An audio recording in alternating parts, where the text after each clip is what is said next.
Il faut connaître le ciel, il faut dépenser des milliers d'euros, il faut être bon en photo, il faut habiter à la campagne et il faut passer des mois à apprendre l'astronomie, la photographie avant d'obtenir le moindre résultat. Voilà quelques idées reçues qu'on a quand on veut débuter l'astronomie. Et si tout ça c'était vrai il y a quelques années, ça l'est plus vraiment. Ces derniers temps, l'astronomie et l'astrophotographie a beaucoup changé et dans cette vidéo, on va voir les principales croyances qu'on pense quand on est débutant et qui nous empêchent de nous lancer. Vous allez voir qu'il y a pas mal de trucs que je disais moi aussi il n'y a pas si longtemps que ça et sur lesquels j'ai changé d'avis parce qu'il y a eu des grosses évolutions, notamment ces derniers mois, et ça m'a fait complètement revoir le domaine et changer d'avis sur certains points. On commence tout de suite, première idée, je dois connaître le ciel. Ça vient avant.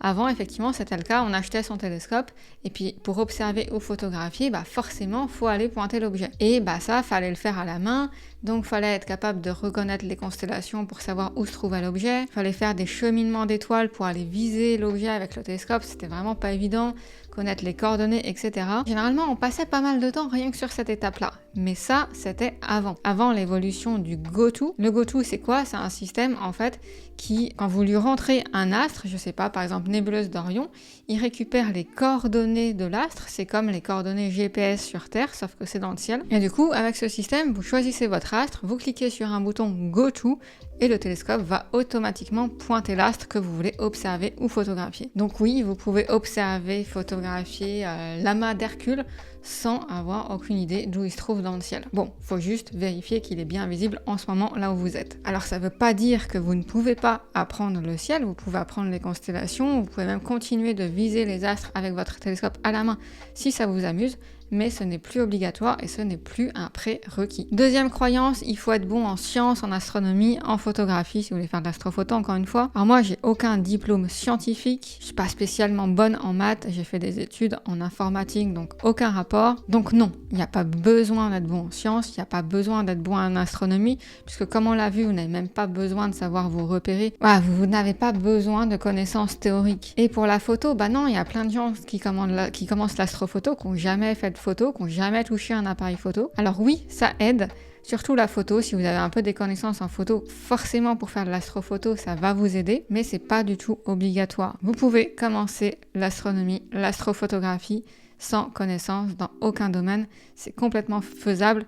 Encore plus ces derniers temps, vu que tout s'est simplifié, c'est vraiment accessible à tout le monde. Ceux qui vous diront le contraire, c'est ceux qui veulent garder ça dans leur coin et protéger un petit peu leurs connaissances et qui veulent pas que le grand public accède à ce domaine-là. Troisième point, il faut dépenser des milliers d'euros. Ça fait partie des trucs notamment que je dis moi parce que oui, la réalité elle est là. Donc, vous avez besoin d'un télescope, de la monture, si vous faites de la photo, donc un appareil photo, une caméra, des filtres, l'ordinateur pour contrôler tout ça, beaucoup de matériel qui coûte cher, sauf si vous prenez un petit télescope tout en un qui est déjà prêt à l'emploi. Et là, ça réduit très fortement le coût. Vous pouvez en avoir pour quelques centaines d'euros et vous aurez déjà tout ce qu'il vous faut, même pour prendre des photos. Donc voilà, j'ai longtemps dit que oui, pour démarrer, fallait un budget de 1000, 1500, 2000, mais en fait, non, quand je vois maintenant le résultat, et ça c'est très récent, que j'ai vraiment été complètement convaincue de ça, quand je vois le résultat qu'on peut avoir juste avec un petit télescope à quelques centaines d'euros, faut bien choisir évidemment, et j'ai été très honnêtement bluffée et je pense que pour démarrer, c'est l'idéal. Comme ça, vous n'avez pas besoin de mettre toutes vos économies en sachant même pas si ça va vraiment vous intéresser et si ça vaut vraiment le coup de dépenser beaucoup d'argent. Juste avant d'aller plus loin, si justement vous voulez débuter l'astro sans vous ruiner, si vous n'avez aucune connaissance, vous voulez que ce soit simple, que ce soit rapide, pas passer des mois à apprendre avant même d'avoir le moindre résultat et en obtenir quand même des vraies jolies photos, des vrais tableaux de l'espace, je vous ai préparé quelque chose qui vous montre de A à Z exactement comment faire ça. Si aujourd'hui vous n'y connaissez rien de rien, vous pouvez les voir, le premier lien en description, vous allez avoir toutes les explications. Juste une petite information, si vous voyez cette vidéo juste les quelques jours juste après sa sortie, il y a des conditions spéciales, donc voilà, vous pouvez aller voir si elles y sont encore ou pas en cliquant sur le premier lien dans la description. Ensuite, quatrième croyance fausse qu'on a, c'est il faut passer beaucoup de temps à choisir et assembler son matériel. C'est la base. On veut faire de l'astro, il faut un télescope, donc il faut savoir quoi acheter. Et puis encore une fois, c'est des puzzles, en fait, on achète les différents morceaux, faut tout assembler, etc. C'était vrai avant, encore une fois, et ça l'est toujours en fonction de ce que vous voulez faire. Soit vous voulez, encore une fois, commencer le plus simplement possible, avoir les résultats les plus vite. Vous allez prendre, comme on a vu, un télescope qui est déjà prêt à l'emploi, vous n'aurez rien à assembler, ce sera ultra simple, donc là, vous n'avez pas à vous poser de questions. Bon, évidemment, il faut choisir quand même le télescope justement prêt à l'emploi, l'idéal. Et là, pour moi, il y a un modèle vraiment qui se démarque de tous les autres. Par contre, si effectivement vous êtes plus de la team, vous voulez apprendre l'astrophoto traditionnelle, on va dire, et que vous voulez vraiment, ça vous amuse ce côté-là de choisir chaque élément et de le monter un petit peu comme un puzzle, bah là, oui, forcément, vous aurez toujours besoin de faire ça, mais ce n'est plus une obligation. C'est soit ça vous amuse, vous en avez envie et vous le faites, soit ça vous saoule, c'est pas du tout votre truc, et du coup, vous prenez déjà le truc prêt à l'emploi et vous ne prenez pas la tête avec ça. Ensuite, 5e point, il faut vivre sous un ciel parfaitement noir. Ça, si c'était le cas, il n'y a pas grand monde qui ferait de l'astro, parce qu'on a tous des vies à côté. La plupart des gens habitent en ville, ou moi j'habite à la campagne, mais il y a quand même des lampadaires, on n'est pas dans la zone où il fait nuit noire, et on n'a pas non plus tous le courage de faire du nomade, d'aller se déplacer pour observer ou photographier. Beaucoup de personnes le font directement depuis chez eux, depuis leur jardin, depuis leur balcon. Donc voilà, oui, idéalement, l'astronomie, c'est sous un ciel bien sombre, mais la vie fait que on n'a pas toujours l'occasion, rarement même l'occasion d'être sous un ciel bien noir, donc on fait avec ce qu'on a. Et on peut malgré tout faire des trucs bien cool. Ce qu'il faut, c'est être conscient de ces contraintes et donc choisir le télescope, choisir les astres qu'on va photographier ou observer par rapport à ces contraintes-là, et aussi connaître des astuces pour réduire cette pollution lumineuse, comme par exemple utiliser des bons filtres. 6e croyance fausse, je dois apprendre pendant des mois avant d'obtenir le moindre résultat. Encore une fois, oui, de base, c'est ça, de base, l'astronomie, l'astrophoto, ça reste des domaines qui sont exigeants. Donc il a fallu apprendre l'astronomie, le ciel, il fallait apprendre la photographie, régler son appareil photo, choisir ses réglages, faire la mise en station, tout plein de trucs comme ça qui se passaient rarement bien de la première fois, faut bien le dire. Mais ça, ça c'était encore dans le monde d'avant, ces dernières années, et c'est une super nouvelle. L'astronomie est devenue vraiment accessible à tout le monde. On a une démocratisation qui fait que des personnes qui ne pouvaient pas financièrement ou qui n'avaient pas envie, encore une fois, de creuser le sujet vraiment très en profondeur ou juste qui n'ont pas le temps, qui ont une vie à côté, donc ils savaient qu'ils ne pourraient pas en fait. Ils regardent, peut-être que c'est votre cas, vous regardiez les photos des autres, vous allez juste à la nuit des étoiles et vous dites c'est sympa, mais je le fais une fois par an et c'est tout. Et maintenant c'est accessible. Donc ça c'est quand même une révolution qui est assez énorme. Et donc c'est notamment pour ça que je fais cette vidéo, pour en parler et expliquer de vraiment ce que ça change.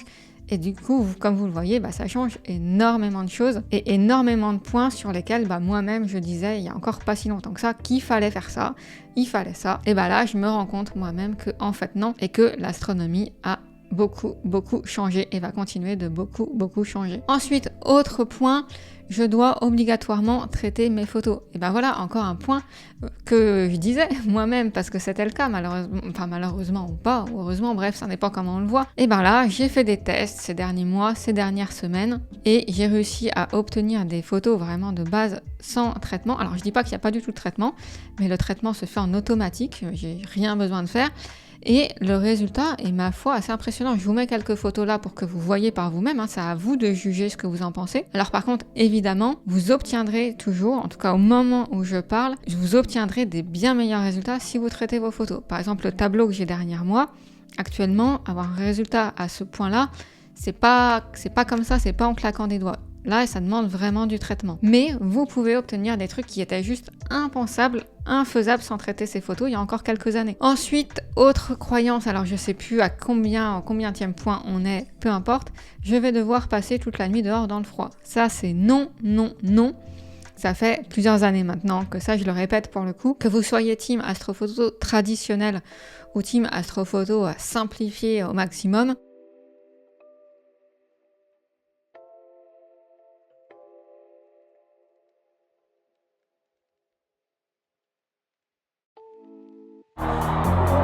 Eh bien si, parce qu'en fait, le télescope, je le pose, je le prépare en quelques minutes dehors, je rentre au chaud et je le pilote complètement depuis mon téléphone ou ma tablette sous mon plaid au chaud dans mon canapé. Donc non, vous pouvez faire de l'astro en étant confortable et sans avoir froid. Ça aussi, c'est bien cool. Ensuite, si c'est facile, je vais m'ennuyer. Bah oui, parce que là, j'arrête pas de vous dire qu'en fait, c'est vachement plus simple que ce que vous pensez. Ça demande moins de budget, ça demande moins de temps. Du coup, je vais méga vite me lasser. Et bah non, parce que déjà, première chose, il y a des milliers et des milliers d'astres. On les voit pas parce qu'ils sont invisibles, ils sont pas suffisamment lumineux. Mais ça fait 8 ans maintenant que je fais de l'astro vraiment intensément. Et je peux vous dire que je suis loin, très loin d'avoir découvert tous les astres. Je continue d'en découvrir encore fréquemment. Et j'en ai photographié qu'une infime partie. Voilà, donc ça c'est pour tout ce qui est objet du ciel profond. Tout ce qui est objet plus proche de nous, donc la Lune, le Soleil, les planètes, ça évolue constamment. La Lune, vous voyez, il y a les phases lunaires. Sur le Soleil, il y a les taches solaires. Sur les planètes, il y a l'inclinaison, par exemple, de Saturne, les anneaux qu'on ne voit pas de la même manière. Il y a vraiment beaucoup de choses à faire. Et puis, il y a les à côté. Oui, on fait de l'astronomie pour tout ce côté-là, émerveillement, technique, etc. Mais il y a tout un côté dont on ne parle jamais, qui pour moi sont quand même hyper importants, c'est que l'astronomie, c'est aussi un moment où on se détend, où on ralentit, où on échappe un peu à son quotidien, c'est un peu une bulle hors du temps. Et rien que pour ça, en fait, ça vaut le coup. Donc l'astro, c'est pas juste la technique, c'est pas juste choisir son matériel, c'est pas juste faire les réglages, c'est même pas juste faire une photo. C'est tout le plaisir qu'il y a à côté, c'est toute la soirée et c'est une richesse énorme dans tout ce qu'on peut faire. Et en plus de ça, réussir votre photo, c'est vraiment que le tout début. Je vous mets là une différence entre deux photos. C'est la même nébuleuse prise avec le même matériel au même moment. La différence, c'est des ajustements que j'ai fait entre les deux. Des ajustements qui ne demandent pas forcément beaucoup de temps en plus. C'est juste quelques petites astuces, un peu de traitement et voilà, des petites choses par-ci par-là. Mais du coup, vous voyez qu'il y a une marge de progression qui est énorme, même en termes de qualité. Même si le télescope est très simple, prêt à l'emploi, fait pour les débutants, vous pouvez aller super loin dans les capacités qu'il offre si là pour le coup vous prenez un petit peu de temps, un petit peu d'effort pour creuser certains sujets, ce qui n'est pas une obligation, mais si vous le souhaitez, une fois que vous aurez pris vos premières photos, si vous voulez vous améliorer, il y a énormément de choses à faire. Donc l'idée c'est de commencer facilement, le plus facilement possible, et de progresser après au fil du temps, au fil des mois, au fil des années. Vous allez pouvoir explorer l'univers pendant des années, réaliser de véritables tableaux de l'espace, et aussi si le côté photo, le côté art vous intéresse, vous allez vraiment pouvoir développer votre propre style, un petit peu comme un photographe dans n'importe quel domaine. Et si vraiment c'est toujours pas suffisant, vous pouvez aussi changer de télescope, passer sur de l'astrophoto traditionnelle, aller dans la complexité de prendre une optique, prendre une monture, vraiment les éléments séparés comme on parlait tout à l'heure. Enfin voilà, franchement, j'ai encore jamais entendu quelqu'un dire qu'il s'ennuyait en astro. Ensuite, avant-dernier point, si le télescope fait tous les réglages en automatique, et du coup, c'est pas vraiment ma photo. Et ça, c'est une remarque très pertinente. Maintenant, la question à vous poser, c'est si vous faites des photos avec un appareil photo en mode automatique, est-ce que c'est votre photo ou est-ce que c'est pas votre photo ? Quand vous prenez des photos avec votre smartphone, est-ce que c'est les vôtres ou est-ce que c'est pas les vôtres ? En fait, la photo, ça se limite pas aux réglages. Les réglages, voilà, c'est pour ceux qui aiment bricoler, c'est pour ceux qui sont un peu geeks, qui aiment s'amuser avec tout ça, mais c'est pas l'essence de votre photo. L'essence de votre photo, c'est le choix du sujet. Le choix de l'astre que vous allez photographier, le cadrage, comment vous allez orienter votre caméra, est-ce que vous allez mettre un autre astre avec ou pas, c'est le choix des couleurs, le choix des contrastes, enfin voilà, c'est tous ces trucs-là. Et il faut savoir qu'il n'existe pas deux fois la même astrophoto. Par exemple, la nébuleuse d'Orion, elle a été photographiée des milliers de fois par des milliers de personnes différentes. Il n'existe pas deux nébuleuses d'Orion pareilles. Et je vais même encore plus loin que ça. Vous prenez vous-même la même photo, vous prenez la nébuleuse d'Orion cette année, vous la refaites l'année d'après, vous n'aurez pas la même photo. Donc voilà, c'est pas juste de la technique, c'est pas juste des réglages, c'est tout ce qui est à côté et les choix que vous faites. Et enfin, dernière croyance que vous avez peut-être que vous vous dites ouais, c'est bien beau, mais c'est pas pour moi. C'est pas pour moi parce que je suis pas scientifique, on en a déjà parlé, parce que je suis pas geek, j'ai pas envie d'apprendre à utiliser un télescope. C'est pas pour moi parce que je suis pas bricoleur, parce que j'ai pas envie de passer des heures à régler le truc. Et ben si, maintenant ça peut.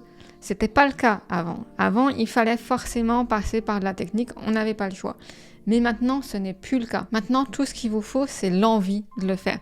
La curiosité d'aller voir, d'aller lever les yeux au ciel et de vous dire qu'est-ce qu'il y a là-haut, qu'est-ce que je peux aller voir, qu'est-ce que je peux aller explorer. Et autre dernier petit point aussi dans le ce n'est pas pour moi, il y a des personnes aussi qui se disent c'est pas pour moi, c'est plus pour moi parce que je suis trop âgée. Ça, c'était un souci parce que aussi nos anciens télescopes, il y avait le côté technique, etc. Mais aussi il y avait le côté lourd, Donc quand on avait des problèmes de santé ou des problèmes de dos ou quoi, on ne pouvait pas porter des charges lourdes, c'était compliqué. Et je sais qu'il y a des personnes qui ne faisaient pas d'astro à cause de ça ou qui ont arrêté parce qu'elles avaient des problèmes de santé. Maintenant, c'est plus un problème parce que ces petits télescopes dont je vous parle, qui fait tout un peu tout seul, ça pèse quelques kilos, c'est tout compact, tout petit.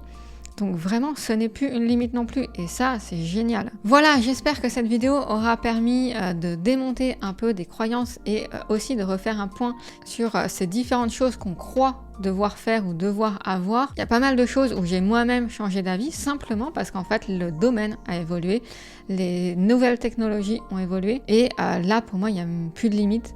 Et c'est vraiment, l'astronomie s'ouvre beaucoup plus. Ça a toujours été un domaine assez niché et là je pense que ça restera assez niché par intérêt, mais autre que par intérêt, par désir de le faire, je pense qu'il n'y a plus de raison que ce soit niché. Maintenant c'est accessible à n'importe qui, même si cette accessibilité elle plaît pas à tout le monde, mais ça c'est une autre histoire. Voilà, encore une fois, si vous voulez aller plus loin et mettre en pratique ce que je vous ai dit dans cette vidéo pour voir comment vous aussi vous pouvez maintenant faire de l'astro sans connaissance, sans vous ruiner, etc.